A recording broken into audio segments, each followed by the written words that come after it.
Merci de nous suivre. Voici la charpente de ce soir. Le rassemblement El Tshisekedi et Lumbi s'agrandit. Hier dans l'aile Olengankoy, aujourd'hui Gilbert Kiakwama s'est rallié au duo Félix et Pierre.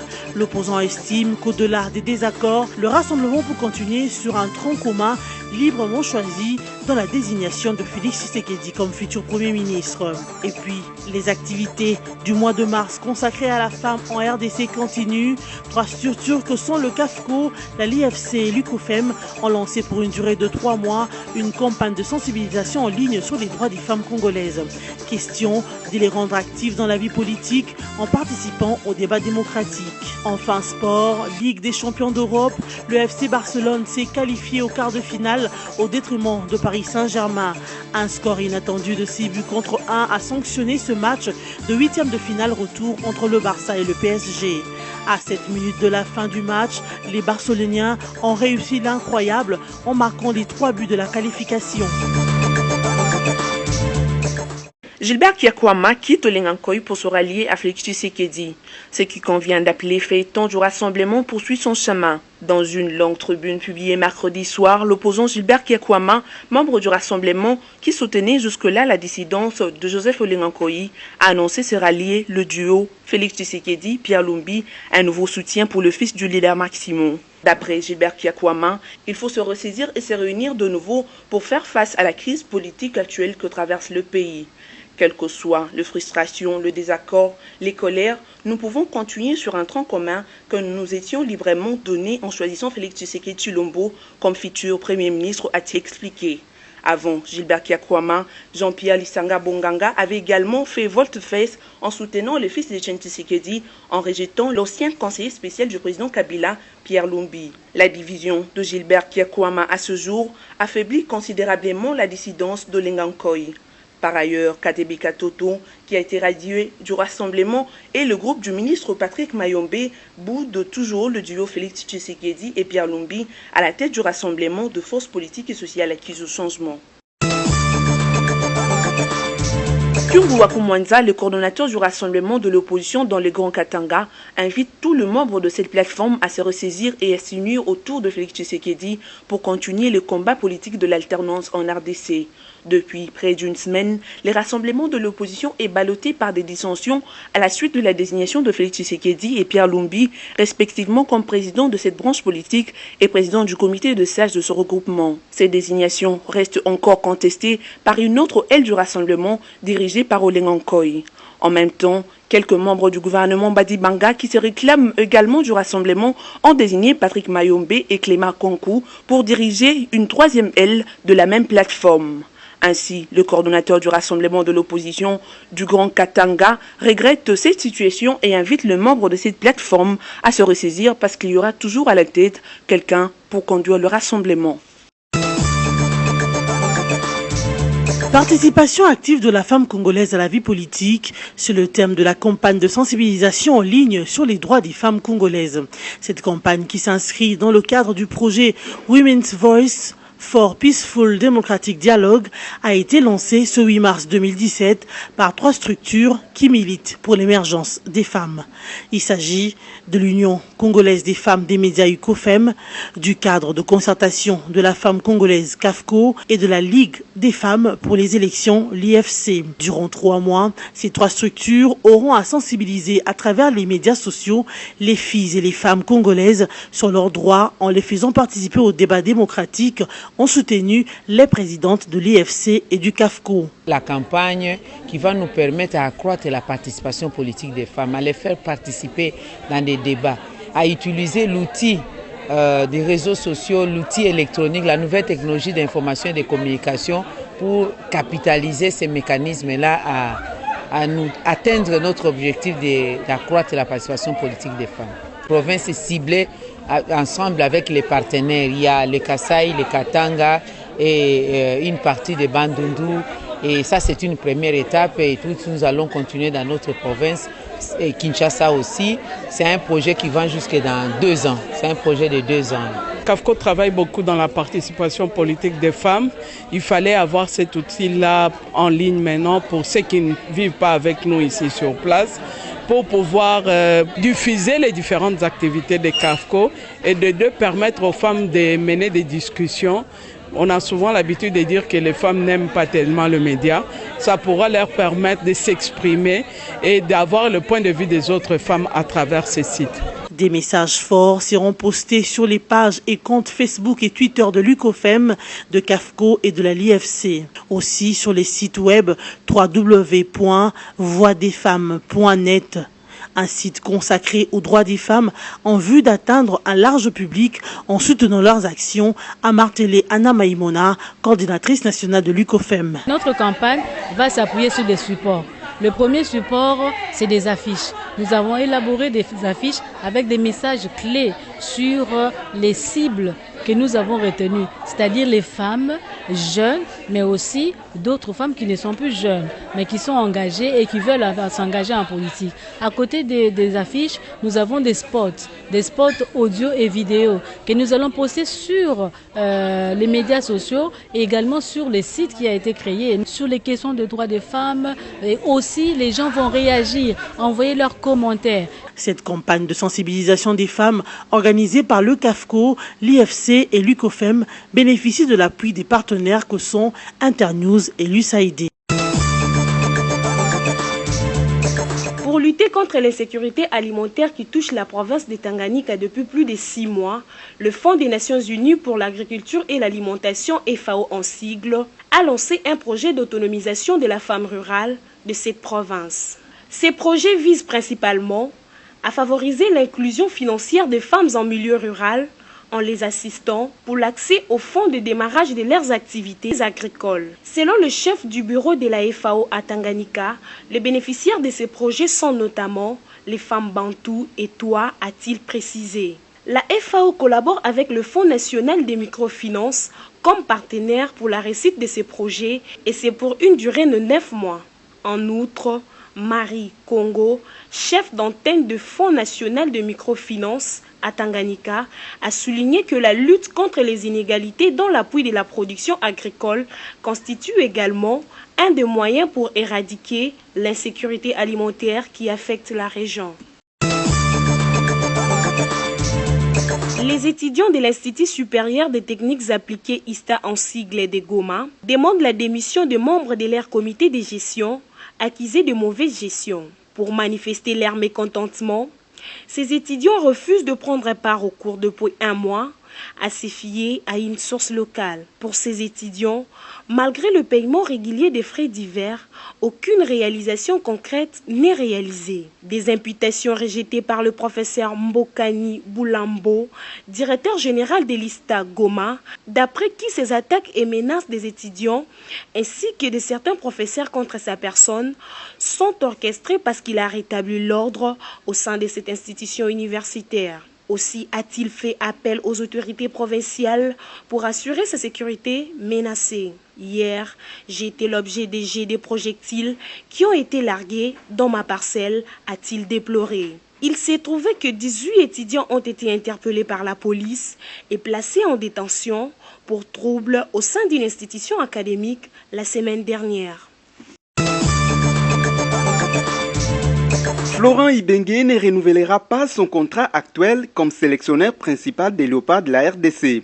Il ne dirigera pas non plus les Léopards locaux au prochain CHAN et va, dans un avenir proche, abandonner l'équipe A de Vita Club de Kinshasa pour se consacrer au centre de formation de cette même équipe. Telles sont les décisions annoncées à Dakar, au Sénégal, par Florent Ibenge à la radio BBC. Le sélectionneur de la RDC ne dit pas exactement quand il va se séparer d'avec les Léopards, mais l'on sait que son contrat arrive à échéance fin 2018. D'après la Fédération congolaise de football association FECOFA, le coach Ibenge a un contrat objectif avec les Léopards. Il dirige l'équipe lors des compétitions auxquelles il réussit à la qualifier. Florent Ibenge a déjà annoncé son objectif qui était de qualifier la RDC pour la Coupe du Monde Russie 2018. Pour rappel, le technicien congolais est à la tête des Léopards depuis 2014. Il a conduit les Fauves congolais à la 3e place de la Coupe d'Afrique des Nations en 2015 et en quart de finale en 2017. Il a aussi remporté le CHAN 2016 au Rwanda avec les léopards locaux.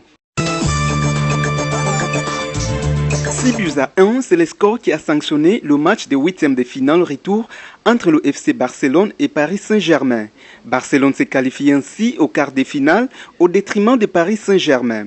Dans cette rencontre, le FC Barcelone y a cru très tôt avant de douter, puis de réussir l'incroyable. Les hommes de Luis Enrique devraient faire le retard des 4 buts concédés au match aller. Ils avaient fait la moitié du chemin en première période grâce à une réalisation de Luis Suarez à la 3e minute. Un but contre son camp de Layvin Kurzawa à la 40e minute sur des actions où la défense parisienne n'est pas exempte de tout reproche. À la 50e minute, un penalty de Messi a rapproché les Catalans d'un but de l'égalisation sur les 2 matchs, avant que Cavani ne croit mettre fin à tout suspense. Cependant, Neymar va tout changer. Il marque un splendide but sur coup franc à la 88e minute. Le même Neymar va transformer un penalty obtenu par Suarez à la 90e minute et le but miracle interviendra à la 95e minute avec Sergio Roberto. La remontada qui semblait impossible aux yeux de la plupart des observateurs et même des statistiques est donc devenue une réalité.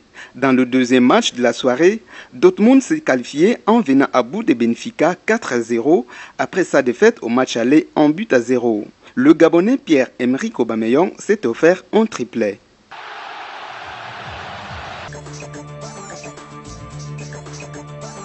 Place au rappel de titre, le rassemblement El Tshisekedi et Lumbi s'agrandit. Hier dans l'aile Olengankoy, aujourd'hui Gilbert Kyakwama s'est rallié au duo Félix et Pierre. L'opposant estime qu'au-delà des désaccords, le rassemblement peut continuer sur un tronc commun librement choisi dans la désignation de Félix Tshisekedi comme futur Premier ministre. Et puis, les activités du mois de mars consacrées à la femme en RDC continuent. 3 structures que sont le CAFCO, la LIFC et l'UCOFEM ont lancé pour une durée de 3 mois une campagne de sensibilisation en ligne sur les droits des femmes congolaises. Question de les rendre actives dans la vie politique en participant au débat démocratique. Enfin sport, Ligue des champions d'Europe, le FC Barcelone s'est qualifié au quart de finale au détriment de Paris Saint-Germain. Un score inattendu de 6 buts contre 1 a sanctionné ce match de 8e de finale retour entre le Barça et le PSG. À 7 minutes de la fin du match, les Barceloniens ont réussi l'incroyable en marquant les 3 buts de la qualification. Cette note sportive boucle ce journal. Merci de votre attention.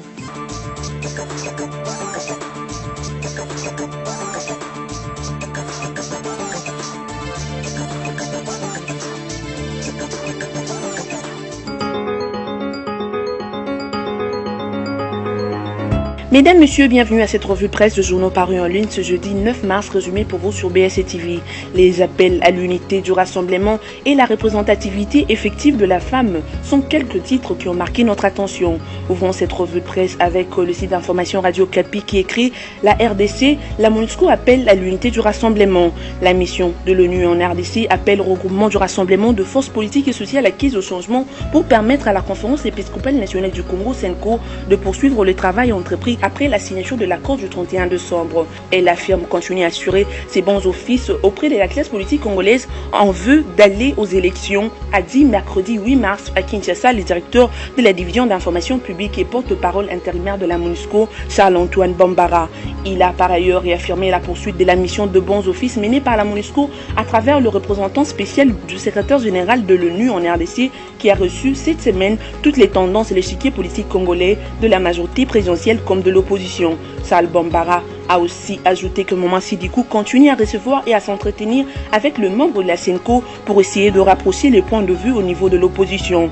Poursuivons cette revue de presse avec La Prospérité qui titre à sa une « Crise au rassemblement, Félix Tshisekedi va parler ». Depuis son investiture jeudi 2 mars, comme président du rassemblement, Félix Tshisekedi n'a pas pris la parole publiquement. Il a mis tout ce temps à profit pour consulter les différentes plateformes membres du rassemblement. Son agenda a été quelque peu perturbé par des dissidences apparues au lendemain de sa désignation à la tête du rassemblement, une direction qu'il assumera aux côtés de Pierre Lumbi, choisi à son tour comme président du Conseil de sages. Dans ces consultations, Félix Tshisekedi a reçu tous les responsables de 9 plateformes ayant participé à la création du rassemblement à Genval en juin 2016. Mardi 7 mars, Délice Sanga, le coordonnateur de l'AR, a au cours d'une conférence de presse fait l'état de la question au sujet de la confusion qui règne au rassemblement. Il ne considère pas le mouvement d'humeur de certains candidats factieux au sein de leur plateforme comme une division du rassemblement. De son point de vue, des querelles intestines à deux plateformes membres du rassemblement ne peuvent avoir aucune incidence négative sur l'application de l'accord du 31 décembre 2016. Chaque plateforme ayant conservé son autonomie, que va dire Félix Tshisekedi? Certainement qu'il va rendre compte de ses résultats et de ses consultations. On dit de lui qu'il est trop occupé par les appels de l'unité du rassemblement depuis Lubumbashi dans son Katanga natal. Gabriel Kyungu, l'un des membres influents du G7, par ailleurs membre du rassemblement, a lancé un appel à l'unité.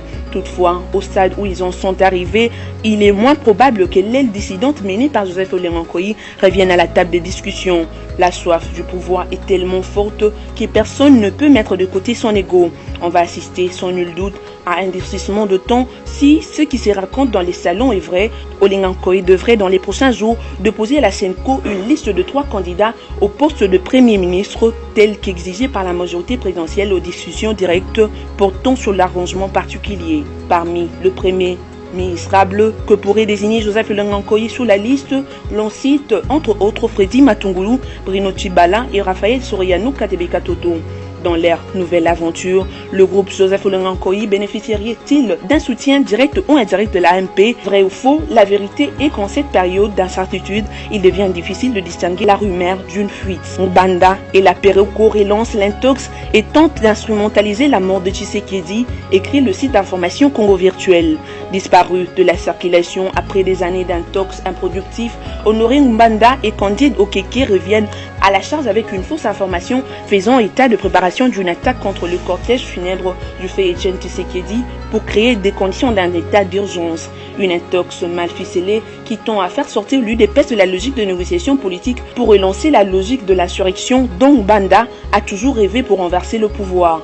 Personne ne donc dupé avec ces genres de manipulation de la part d'un homme qui n'a jamais porté Tshisekedi dans son cœur. Pour un raté, la Peroko vient là d'en signer une nouvelle et de louper son tour sur la toile. Bien avant de disparaître, en effet, Mwanda et ses agents d'intox avaient perdu toute imagination dans leur montage au point de produire de flashs invraisemblables. Même les Tshisekedistes ne peuvent pas croire à une telle incongruité lorsqu'ils savent que Mwanda n'avait aucune estime pour le défunt. Et cette nouvelle d'intox le prouve lorsque Candide Okeke affirme que toutes les négociations qui se déroulent actuellement sont une mascarade. Bref, il s'agit là d'une manipulation visant plus les opposants pour les amener à quitter la table du dialogue pour caresser à nouveau les envies d'insurrection. Pour preuve, Candide Okeke ignore que bien avant de produire son intox en date du 6 mars 2017, la famille de Etienne Tshisekedi avait déjà décidé de ne plus rapatrier le corps du défunt à la date du 11 mars comme initialement annoncé. Il revient donc à l'UDPS et ses militants de bien discerner cet appel du pied pour éviter de tomber dans le piège de manipulation. Bouclons cette revue de presse avec Forum de Zas qui écrit à sa manchette à l'occasion de la célébration de la Journée internationale de la femme, gouvernement Mama Sidikou plaide pour plus de représentativité de la femme. Il faudrait que les autorités congolaises accordent plus de place à la femme dans les institutions, notamment au gouvernement. L'appel est de Mama Sidikou, le numéro 1 de la MONUSCO. Ce message lancé hier s'inscrit dans l'optique du thème national de la Journée internationale de la femme célébrée hier mercredi 8 mars à Kinshasa. RDC 50/50 à l'horizon 2030, investir un travail de sang et plein emploi pour les femmes dans un climat de paix et d'équité. Maman Sidikou a lancé un appel pressant aux autorités et aux décideurs congolais à assurer une meilleure représentativité de femmes dans le prochain gouvernement qui sera mis en place en vue de faire progresser la gouvernance économique. Le patron de la MONUSCO a appelé tout le monde à renforcer son engagement qu'il ne laisse aucune fille ni femme au bord de la route. Par ailleurs, Maman Sidikou a brandi l'exemple du nouveau secrétaire général des Nations Unies qui, à son installation, a nommé 3 de femmes proches, l'une secrétaire générale adjointe, directeur de cabinet et l'autre conseillère politique de son cabinet. Cet exemple, a-t-il poursuivi, démontre que les femmes sont au cœur du développement, de la relance économique et de la stabilité. Cette participation de la femme au processus électoral va leur permettre d'être réellement de partie prenante de ce processus. Pour ce faire, les femmes doivent rester unies et solidaires afin d'atteindre leurs objectifs, a souligné le représentant d'Antonio Guterres en RDC. C'est la fin de cette revue de presse. Merci de l'avoir suivi et restez branchés sur BSC TV.